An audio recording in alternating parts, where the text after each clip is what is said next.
هاي معلم، هاي باشا، هاي كبير، هاي بريز. انت هسه راضي عني؟ تمام. هاي اللي علي سويته.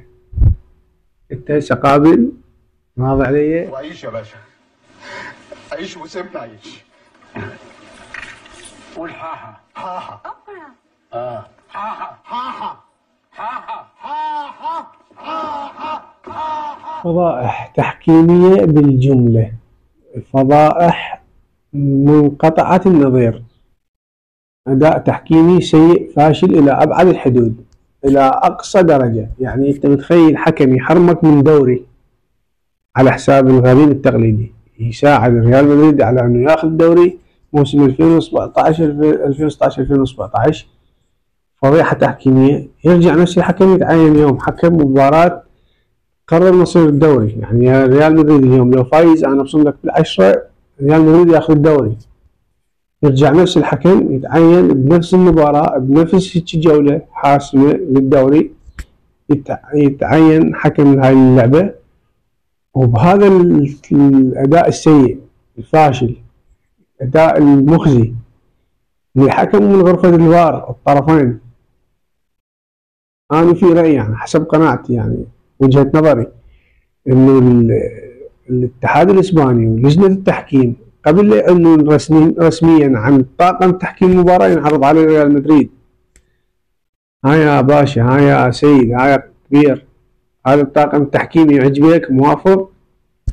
إذا ريال مدريد موافق على الطاقم التحكيمي ينعلن رسميا أنه طاقم التحكيم اليوم مباراة ريال مدريد والطاقم الفلاني كذا وكذا وكذا. إذا ريال مدريد ما موافق يتغير حتى لا يتفشل الاتحاد، حتى لا يصير عليه إشكالية، يتغير قبل الإعلان الرسمي. نعرض طاقم جديد أو ريال مدريد يطلب أنا أريد الحكم الفلاني، أنا أريد الحكم الفلاني والحكام الفار الفلانيين كذا وكذا، هم اللي يحكمون. ساعتها انه بالاتحاد الاسباني ولجنه التحكيم تعلن الحكام بشكل رسمي، لازم موافقه ريال مدريد وبعلم ريال مدريد. والهاله الاعلاميه اللي تصير انه ريال مدريد يشتكي من التحكيم وكذا، هذا جزء من اللعبه حسب وجهه نظري، جزء من لعبه ريال مدريد القذره على حساب التتويج بالدوري وبالالقاب عامه بشكل عام. اساليب ريال مدريد القذره اللي هي التتويج بالالقاب هي جزء من اللعبة، انه اطلع اشتكي من الحكام، اطلع حالات تحكيمية قديمة متعرض لها غير فرق مو ريال مدريد او حتى لو ريال مدريد، ما يطلع الحالات اللي هو مستفاد منها اللي بنسبة اكبر. يعني احنا اليوم اكو فد معلومة، اخر 7 ركلات جزاء بمواجهات الكلاسيكو 6 منها ريال مدريد. انت متخيل هاي الكم؟ 6 جزاءات لريال مدريد مقابل 1 لبرشلونة، هاي واحدة من عدل. اليوم طاقم تحكيم سيء إلى أبعد الحدود، إلى أقصى درجة. تحكيم اليوم أول حالة اللي هي الهدف من ريال مدريد اللي من ضربة جزاء الهدف الأول، الكل لاحظ أنه هي الحالة أساسا أوفسايد، لكن الحكم وحكام الفار هذه الحالة نفوها وما رجعوا إليها ولا شافوها، واعتمدوا فقط على آخر لحظة آخر هجمة اللي هي صار لي احتكاك، لكن أساس الهجمة هي أوفسايد. بس يقول لي لا الكرة اجت من مدافع، هذه صارت لعب جديد، الهجمة القديمة انتهت، هنا صارت لعبة جديدة. هو اللاعب اساسا مستفاد من الموقع اللي اوفسايد، اللعبة الجديدة وين؟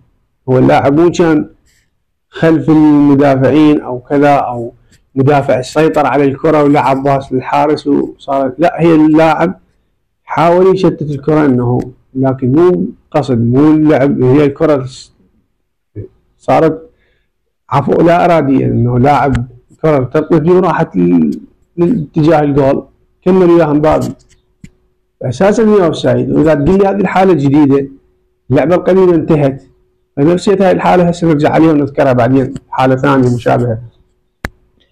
هاي اول حاله بالنسبه لها.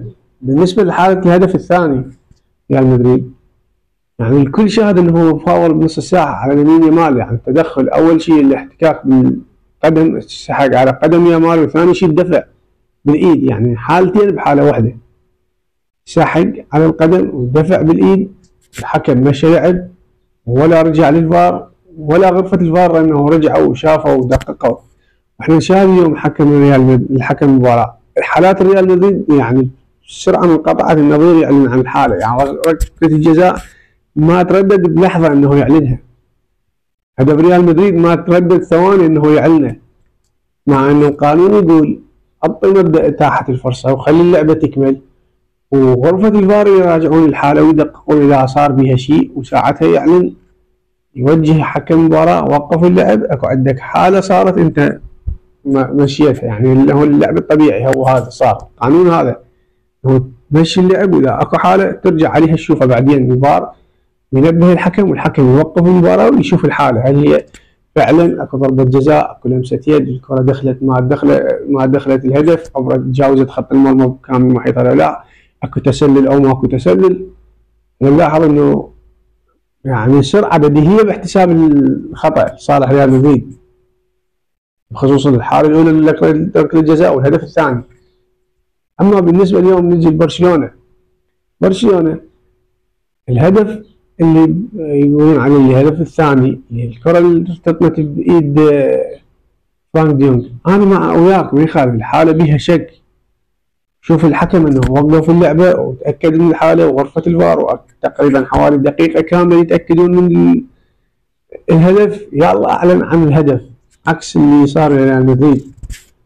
مع ذلك أنا أقول لك أنه الحالة فعلا أنه بها شك، كرة بإيده أو مو بإيده، أكثر من زاوية لازم تنعاد اللقطة حتى تبين أنه صحيح أو مو صحيحة، خصوصا هاي الهدف الأول الثاني العفو. بالنسبة لركلة جزاء رافيني، يعني مسك داخل منطقة الجزاء بدون لعب على الكرة ولا أكو اشتراك يعني على الكرة من اللاعبين من الطرفين، مسك وسحب داخل منطقة الجزاء، لا حكم الساحة يعني انتبه على الحالة، ولا غرفة الفار شافوها، ولا الطرفين انه صار بيناتهم توجيهات يابك وصار احتكاك داخل الجزاء، مشت كأنما لعب عادي طبيعي ومشت الحالة وكملت ولا صار شيء. هاي واحد.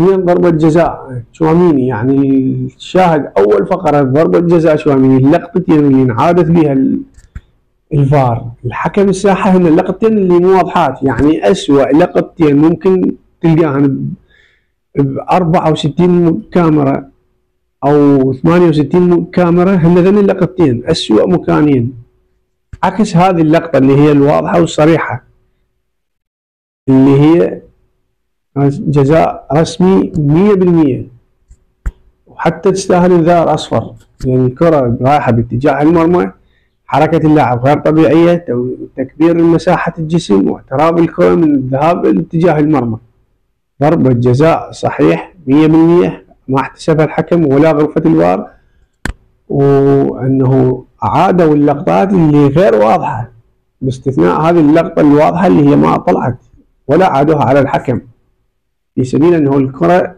تمشي كلعب عادي. هذه ضربة الجزاء الثانية. بالنسبة للهدف فيرمين لوبيز الهدف الخامس، انه الكرة صحيح ارتطمت بيد فيرمين لوبيز، لكن انت سبق انه قلت الهدف الاول مع ريال مدريد الكرة اجت من مدافع، صار لعب جديد، اشتراك لعب جديد، الحالة القديمة سقطت، منها صار اللعب نفس الحالة تنطبق على الهدف الخامس. ليش ما احتسب انه هذه لعب جديد؟ لان الكرة بعد ما ارتطمت بيد فيرمين لوبيز لوكاس فاسكيز قدر يقطع الكرة ويسيطر على الكرة، وصارت الكرة بحوزته وهو اللي صار مسيطر على الكرة، لكن فيرمين لوبيز رجع مرة ثانية قدر يقطع الكرة من عنده ويبني هجمة جديدة ويسجل هدف. ليش ما احتسب انه هذه حالة صارت جديدة؟ ليش الحالة صارت قديمة بعد ما لوكاس فاسكيز قدر يسيطر على الكرة ويبني هجمة جديدة؟ هاي واحد. اثنين، ليش احتسب هذه لمسة يد؟ احتسبها يعني خطأ، مع انه المسافة قريبة، نفس ما احتسب ركلة جزاء، المسافة احتسبها انه قريبة، مع انه اللاعب مكبر مساحة جسمه وواضحة ومتعمدة لمسة اليد، احتسبها انه المسافة قريبة غير متعمدة، لكن هنا احتسبها متعمدة واحتسب انه فاول ولغى الهدف، مع انه ركلة الجزاء يعني الحالة ومكانها وموقعها ولعب الكرة كانت مؤثرة جدا، انه الكرة راح باتجاه المرمى، كرة جاي منها هدف ممكن ربما 90% جول، لا حتى أكثر من 90%، لأن هي باتجاه المرمى رايحة، عكس حالة فيرمين لوبيز اللي هي كرة جانبية على خط المرمى، الكرة ميتة يعني ما منها أي هجمة ولا منها أي خطورة، لكن إمكانية اللاعب أنه قدر يقطع الكرة وقدر يتجاوز 3 لاعبين ويسجل هدف، أنه أحيا هجمة من العدم، من لا شيء، قدر يصنع هجمة ويدور جول، مع أن الحالة بعيدة عن الهدف ولا مؤثرة ولا يعني تداخلها خطورة هجمة كذا، هي الكرة ميتة على خط التماس. لكن حكم اليوم حكم مو طبيعي، أكثر من حالة اليوم، يعني تشواميني يستاهل اليوم حتى طرد، يمكن حالة الانفراد اللي هي الطانجر أصفر. هسه يقول لي البعض انه لا هو ما رايح باتجاه المرمى، صحيح ما رايح باتجاه المرمى، لكن هو اخر لاعب. انت سبق انه اعترضت على حالة برشلونة وانتر ميلان، الطرد اللي ما احتسبوه لانه هو كان اخر لاعب، مع انه قدامه لاعب ثاني انيجو مارتينيز اللي يذكر بيها، واللي ما يتذكر يرجع يشوفه. احنا اليوم نشاهد انه تشواميني هو اخر لاعب، يعني لاعب برشلونة اليوم رافينيا لو مسيطر على الكرة كان خلص رايح باتجاه المرمى وهجمة خطيرة انفرادة. لكن رأي الحكم ما أعرف، حاول بكل الطرق أنه يساعد ريال مدريد، يحاول أنه يخلي ريال مدريد يفوز بمباراة كامل، يعني شو أقول لك، كامل طاقته. إلغاء هدف صحيح، ضربات جزاء 2، حالات تحكيمية سبق وسولفت بها وصورت عليها فيديو لكن ما قدرت أنزلها، ما أسعفني الوقت. الحكم من الأساس هو مقصود لهذه المباراة في سبيل فوز ريال مدريد، في سبيل منافسته على اللقب والسعي أنه ممكن ريال مدريد يأخذ اللقب، لكن ما قدر. يعني حكم صاحب فضيحة موسم 2016-2017 وفضيحة، يعني أهدت لقب من برشلونة إلى ريال مدريد بعد ما أنه كان برشلونة هو اللي متوج باللقب. يرجع الاتحاد الإسباني يعين نفس الحكم نفس المباراة بنفس جولة مثل هاي، أنه جولة حاسمة.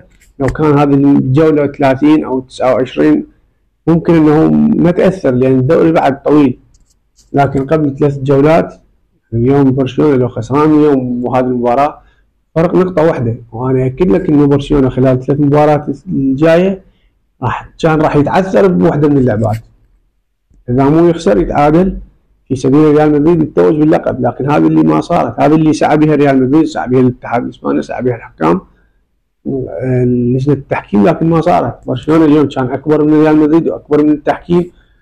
الفرق اليوم اللي صار فضيحة اليوم عن فضيحة موسم 2016-2017، انه موسم 2016-2017 كل لاعبين برشلونة كانوا لاعبين خبرة، لاعبين شبعانين القاب، لاعبين سبق انه له ان توج بالدوري الاسباني، يعني اقل لاعبين ماخذ دوري 4-5 مواسم، ماخذين دوري ابطال اوروبا 4 مرات، يعني لاعب شبعان كرويا، شبعان القاب، شبعان انجازات، شبعان فرديه وجماعيه وكلها عكس اللي صار اليوم. اليوم نشوف انه برشلونه السبب انه يقدر يرجع لمباراه انه لاعبين شباب، لاعبين طموحين، لاعب يريد يبني تاريخ، يريد يبني مستقبل، يريد يبني فتشي للتاريخ، لاعب يقاتل على آخر لحظة، لاعب ما يقدر يتنازل عن اللقب، يشوف روحه أنه هو اللي يستحقه، هو اللي أولى به. لاعبين شباب قدروا اليوم يصنعون التاريخ، 4 أفواز متتالية خلال موسم واحد، هذه اللي ما صارت قبل، 4 أفواز متتالية، فوز مستحق لبرشلونة. وما اقدر اقول لجمهور ريال مدريد هارد لك، لان انت ما خسرت بلعب نزاهه، خلينا نقول انت اليوم خسرت مساعدة التحكيم، لولا التحكيم لكانت النتيجة 6 اليوم، يمكن 7 وحتى يمكن 8 توصل، ما استبعد. تقول لي لا هواي، لا 7 عادية. اليوم هدف صحيح لغى وركلتين جزاء، لانه حدد انه النتيجة اليوم 7، باستثناء بعد انه عندنا اهداف ضاعت، فرص خطيرة ضاعت، تصديات اليوم كورتوا شال من يعني اكثر من حاله، يمكن حتى 7 توصل و8، قلت لك انه 7 ممكن توصل 8، هذا شيء مو صعب. لكن قرارات التحكيميه اليوم خدمه ريال مدريد ساعدت ريال مدريد على حساب برشلونة، لكن برشلونة كان إلى الكعب الأعلى والأكبر من ريال مدريد. وألف مبروك لعشاق برشلونة وجمهور برشلونة بالفوز والتتويج باللقب. 99% اللقب انحسم لبرشلونة، 1% يعتمد على مباراة اسبانيول اللي هي بالنسبة لي أصعب من مباراة اتلتيكو بالباو واتلتيكو فيريال. يعني مباراة اسبانيول هي الأصعب من المباراة الثلاثة الباقي. برشلونة يحتاج إلى نقطتين بس بغض النظر عن نتائج ريال مدريد ويتوج باللقب. يعني أي تعادلين بالمباريات القادمة أو فوز هو يحسم الدوري رسميا، تعادلين يحسم الدوري. ألف مبروك لبرشلونة والجمهور برشلونة وعشاق برشلونة، فوز باللقب الدوري. وخارج لك جمهور ريال مدريد، هو ريال مدريد متعود دائما انه يخسر. اغلب خسارات ريال مدريد هي بخسارات تحكيميه، مو فريق عكس اللي صار مع برشلونه. برشلونه يخسر باداء تحكيمي ضد برشلونه، ريال مدريد لا يخسر مع ان الاداء التحكيمي لصالحه. هذا كل اللي عندي، وهذا حسب رايي ووجهه نظري. اكتب لنا رايك بالتعليقات وتصبحون على خير.